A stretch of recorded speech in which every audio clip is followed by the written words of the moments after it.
Captain's personal log, subdate 200526. I now have definitive proof Ensign Bork, yes, I'm using his actual name, has been colluding with white Sith male. He has been sent for readjustments and some electroshock therapy. I'll deal with Sith later.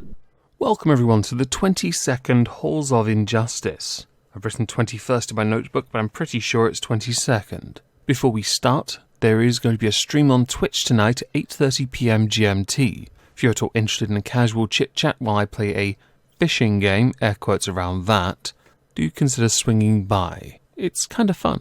So today I want to talk about Mohammed Khan. Mohammed Khan is a straight-A student from Camden. No joke, genuinely intelligent and talented. He was last week at his home arrested after he was found to have operated a number of, let's call them sophisticated scams since 2017. He came into some prominence more recently for taking advantage of COVID-19 to gain access to people's bank accounts. His obvious intention was to commit bank fraud.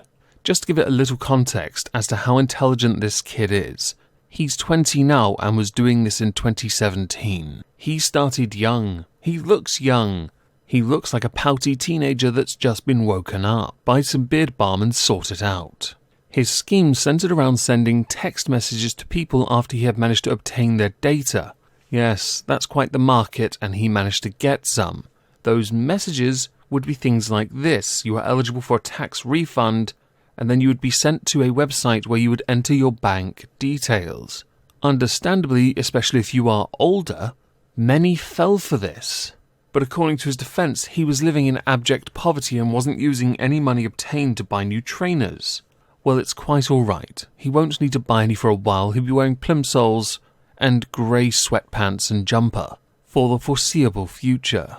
These then templates were sent to other scammers via WhatsApp.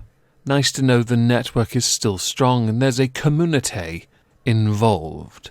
The district judge Alexander Jacobs pointed out that it is worse to capitalize on COVID-19, a phrase that brings a shudder to everybody, and you are using it to your advantage, and the advantage of tech community, of course. Last night I was reading the rules of acquisition, and it occurred to me that a number of the rules in the book fall handily into what he has done, Mohammed Khan at it. You have rule number 6, never let family stand in the way of opportunity. He lived with his family, and they sure as hell didn't know about it, and certainly didn't stop him. And rule number 202, the justification for profit is profit.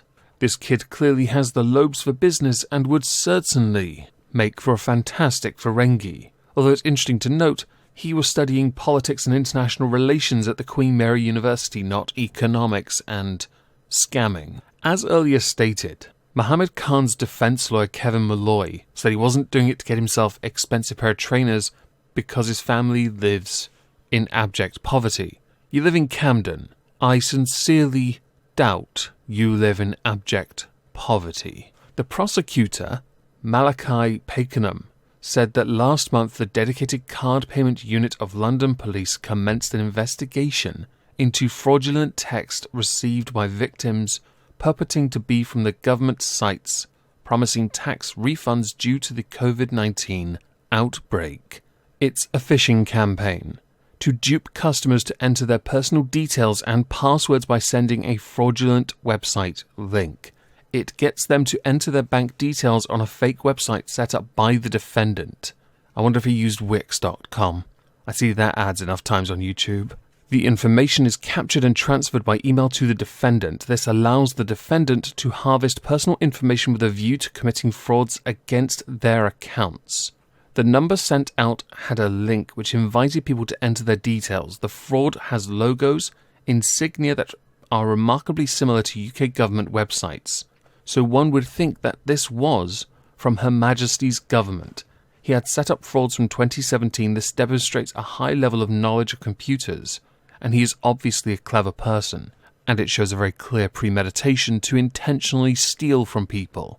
Big key point here, the kid's hardly innocent. He may not have bought himself an expensive pair of trainers, but that doesn't mean he wasn't building a network, building a base to then go absolutely knucking futs. He was sending text messages to people saying they are entitled to a refund of tax. The police investigation indicates this defendant distributed fraudulent websites and templates to other fraudsters and co-conspirators.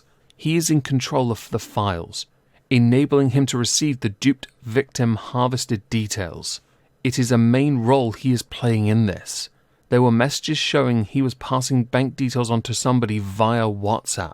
The evidence was pretty damn conclusive in truth, and so it would be very hard for this person, Mohammed Khan, that is, to plead not guilty, because he'd get less of a sentence if he pleaded guilty, something which the judge also pointed out in their statement, saying that you have pleaded guilty to a sophisticated fraud in which I am perfectly satisfied you are the main player.